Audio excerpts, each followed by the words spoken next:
Hi class. So for Unit Two's video response, for the Spark and Common Core website, I find the resource that I found most valuable to be the workshop that comes to your school. I feel that people learn better with hands-on experience, actually working on something and being able to physically be there and physically see it, not have to imagine it or taking notes on a board kind of thing.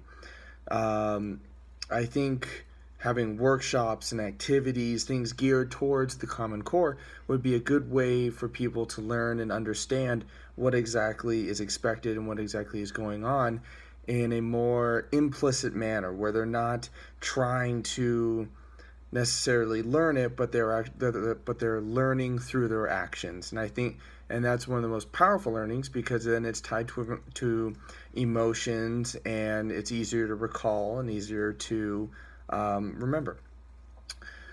So for the four C's, excuse me, sorry, there we go. The creativity, collaboration, critical thinking, and communication.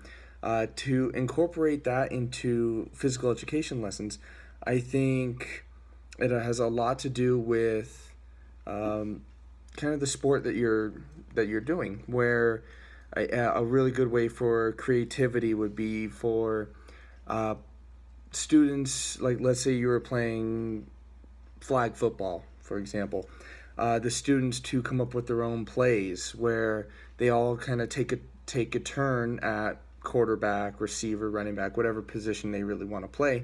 They all take a turn at that, and they can see which plays have worked before, which plays they want to try, and see if it works against the other team, who is trying to counter those plays. I think that would be kind of a good exercise for being creative, where you can't just run straight or else you'll get stopped every time, where you just can't throw the ball to one person every time.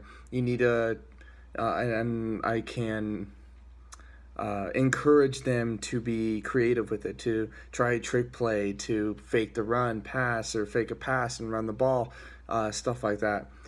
Collaboration, I think that has a lot to do with particular, really anything you can collaborate with. Just for example, the other day I was doing a workout over at a gym, and this one guy who just so happened we were doing a similar workout, he started pushing me. He saw that I was kind of struggling at one point, and he just started pushing me. We were collaborating together. We were setting a pace for each other, and I think that would be a good way to incorporate that into a classroom setting, or not a classroom, but PE setting, where say they're doing a certain activity, and if someone is lagging behind, then I can, if no one's particularly noticing, because sometimes kids have a little bit of a hard time going up to those people, I can encourage them to, hey, try to cheer him on, try to set a pace with him or her, and try to uh, get each other going, use each other for motivation, basically.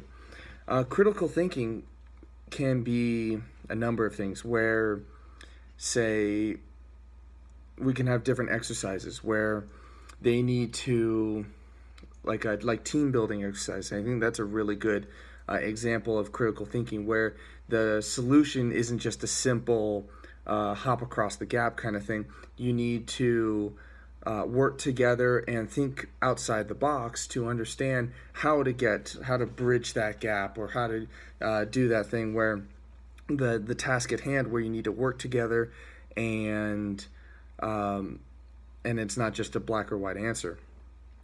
And then communication, I think that it could be interesting with like a sport like volleyball, where you need to have very active communication so no one runs into each other. People know who has the ball one time, who's going to be hitting, who's going to be setting, who's going to be spiking. If the students have the ability to do that. But really, at the end of it, it's who's going to be hitting. I think active communication, and it requires very short, concise communication, where you're talking to each other, but it's just straight to the point. It's me, I got it, or or you, something to that manner where they can actively communicate, but still accomplish a task where they're not sitting down and voicing opinions kind of thing. It's just boom, you do this, done. And it I think it would be a really good exercise to do where, and then on the other hand, we can do another one, like another team building exercise where communication can be thought out and kind of more drawn out and more explained kind of thing amongst each other, where like in volleyball or even in baseball, like catching a pop fly kind of thing, communication, me, you, something like that, where it's short, concise, and people need to understand, and you don't question it, you just trust your teammates. But anyway, I think that's would be my exercises for the 4 C's. Thank you.